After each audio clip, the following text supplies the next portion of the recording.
The water temperature was exactly 98 degrees.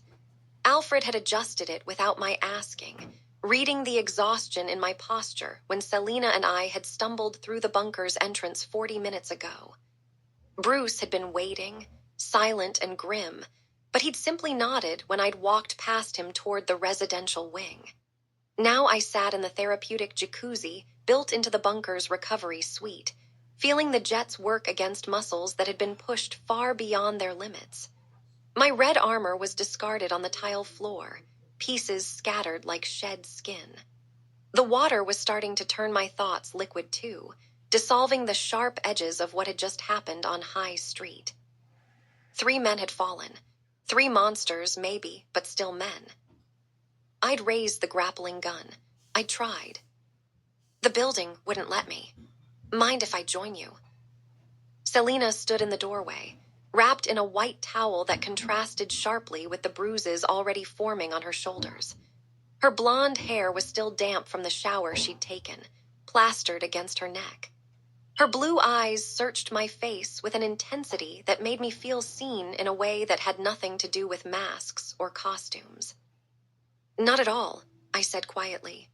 She dropped the towel without ceremony, revealing the full catalog of tonight's damage.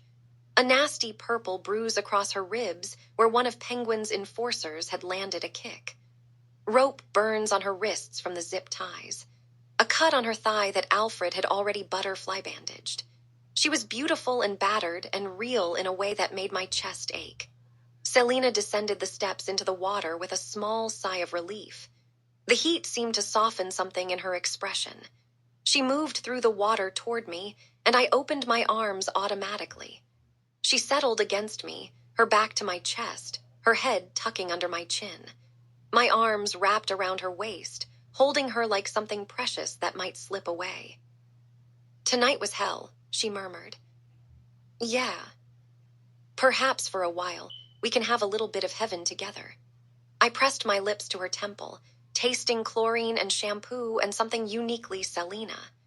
Her body relaxed incrementally against mine, tension bleeding out into the heated water.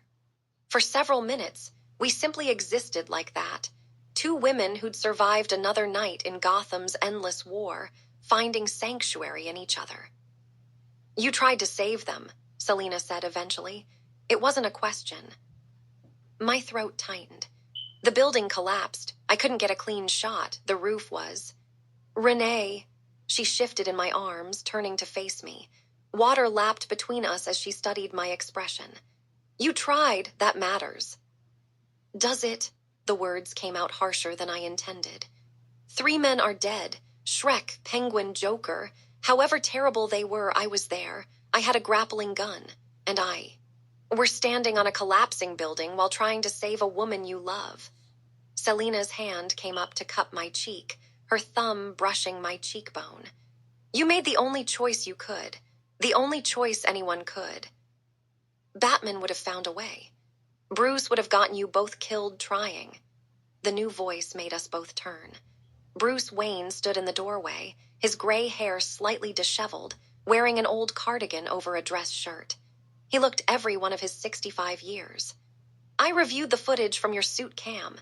Structural analysis says you had maybe 15 seconds before that entire section collapsed. You chose correctly." I stared at him. Bruce Wayne, the legend himself, telling me I'd done the right thing by not saving 3 people. "They were monsters," Bruce continued, moving into the room. He kept his eyes carefully above shoulder level, respecting our privacy despite the urgency in his tone. "But they were human monsters. You feel the weight of that. Good. The day you stop feeling it is the day you need to hang up the costume." "What's the official word?" Selina asked, her hand finding mine under the water. "Gordon just called. All 3 bodies recovered. Joker, Cobblepot, and Shrek are confirmed dead at the scene. Multiple blunt force trauma, catastrophic impact injuries. The medical examiner said death was instantaneous for all 3. Instantaneous.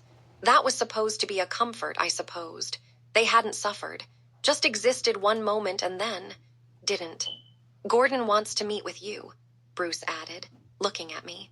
Tomorrow, noon, at the usual place. He needs a statement about what happened tonight. The official story is that the three were involved in a criminal conspiracy that turned into internal conflict. The building collapse was structural failure accelerated by their own explosives. Which is essentially true, I said. The best lies usually are. Bruce's expression softened slightly. Get some rest, both of you. Dick is monitoring the city's response. Alfred has prepared the guest suite if you need somewhere. Private. He left before either of us could respond, his footsteps echoing down the corridor. Selina turned back to me, and I saw something vulnerable in her expression. Do you want to be alone?